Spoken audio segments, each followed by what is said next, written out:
When was the last time you were in a conversation or leading a presentation, a lecture, and someone interrupted you mid-sentence? Up until that point, your thoughts had been cohesive, orderly, and concise.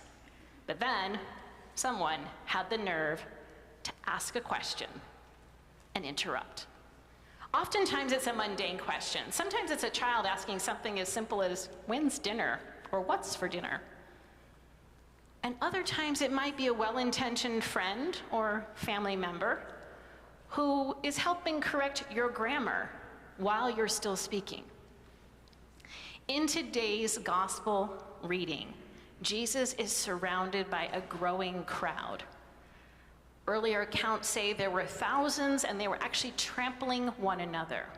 But at this moment, Jesus has turned to speak to the intimate crowd of his disciples. And they're in intimate conversation when out of nowhere, a man from the crowd interrupted Jesus and demanded he intercede on his behalf and tell his brother to split the family inheritance. Jesus quickly responded to the man and told them that he was not a judge and he had no authority in the matter. Now, instead of returning to that intimate conversation he was having with the disciples, Jesus warned them to be on guard against all kinds of greed. He's now speaking to the larger crowd that had gathered. And he shares with them that one's life does not consist in the abundance of possessions. And then Jesus, the master teacher, took this interruption as a teaching opportunity, and he delved into a parable. And this parable is actually a monologue, a soliloquy. Jesus introduced the crowd to the character of a wealthy man whose land produced abundantly. The man spoke out loud to himself, wondering what he should do with his abundant crops.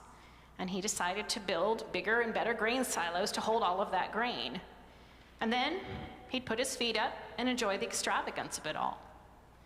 Throughout this soliloquy, the rich man uses the subject pronoun I 6 times, and the possessive adjective my 5 times. He expressed absolutely no gratitude to his field workers for all they did to help harvest the crop, probably plant it as well, and no gratitude to God. He uttered no thought about sharing his abundance with others, or gave any thought of how God might wish for him to use the abundance. The parable ends with a very stern response from God, letting the man know that his life would be taken that very evening. All his efforts to hoard his wealth came to absolutely nothing. The crowds listening to Jesus that day would have been familiar with the Mosaic law. When they initially heard the start of the parable, they might have personally wished they were the wealthy man with such an absurd worry. But then they would have immediately recalled the 10th commandment that God gave to Moses that addressed coveting. The envious desire of another's possessions would only lead to unhappiness and showed a lack of faith in God's provision. They knew they were to not covet the possessions of their neighbors. We know this command as well. But it's so easy to slip, to begin to compare our financial situation with others. We are so enticed by materialism. No matter how much we have, we are always aware of what we do not have. Just the other night, on an evening walk with my husband, Antonio, I looked over the fence of a neighbor who'd been doing some work in their backyard. They're building an entire new brick patio with built-in ovens. I would love to have a backyard like that. I immediately started imagining what my backyard could look like, with an outside kitchen, a pergola, a water feature, you name it, my mind went there. I already drew the plans. Sometimes all we need is a change of perspective, like the gospel reading today, to remind us that life is more than the sum of our possessions. But other times we actually need a change of setting. We need to see and experience a different way of life and living. Bethany's Ecuador mission team had this opportunity just a couple of weeks ago. During our time in Ecuador, we worked alongside Rescate Mission, a Christian mission that Bethany has been in relationship with since 2008. With our friends from Rescate, we visited 3 very remote villages high in the Andes Mountains. In these villages, we painted a community center, the wall of a church, we set up dormitories, and we led vacation Bible school activities for over 250 children. We played games, sang songs, and shared meals together with our Ecuadorian counterparts. They welcomed us into their communities with our limited language skills, and we laughed together a lot. Directly following today's service, our Ecuador mission team will be sharing highlights about our trip in the Great Hall, and everyone is welcome to join us. What I believe you'll hear from everyone on our team is how astounded we were by the humility of the people we met and the hospitality they offered us.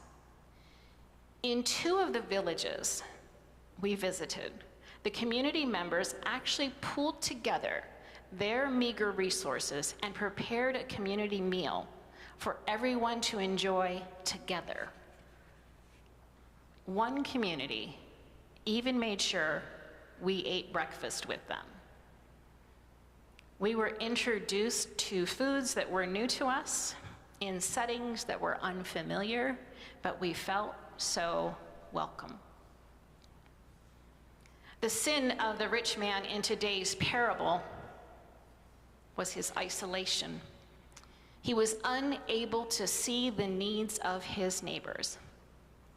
He was unable to see beyond his own situation. And this too is our sin. We too so often fail to see God, reminders of God, images of God, because we keep to ourselves. We become so absorbed by our screens, by our work, by our to-do list, and we rarely place ourselves in situations with people that are different from us. Greed is a sin, and as humans, we will continue to fall for the slick marketing campaigns. We'll be tempted to buy the newest and latest phones on the market, the newest cars, absolutely convinced we need them, or even worse, that we deserve them. We'll continue to want to buy bigger homes with larger basements, bigger garages, and rent storage units to store all of our extra stuff. The good news is there is another way to live. Jesus calls us to step outside, both literally and figuratively. He yearns for us to be in community with one another, to live fully into God's abundant economy of grace. It's economy of freely giving to one another because God has already given us so much. Our Ecuadorian friends showed us how to so beautifully do this. Once we receive the gift of faith and become aware of God's love and forgiveness through the life and the death and the resurrection of Jesus, we have the joyful opportunity to pass it on. Much like today's parable, our week in Ecuador was for many of us like a mirror. It reflected how much time we spend focusing on our own needs, worries, and possessions. And the reflection wasn't always so pretty to look at. But our Ecuadorian friends showed us, in their grace and humility, how important it is to prioritize our relationship with God, to give thanks, and in turn, live generously toward one another. What a tremendous gift they gave to us, the full embodiment of today's gospel message. Amen.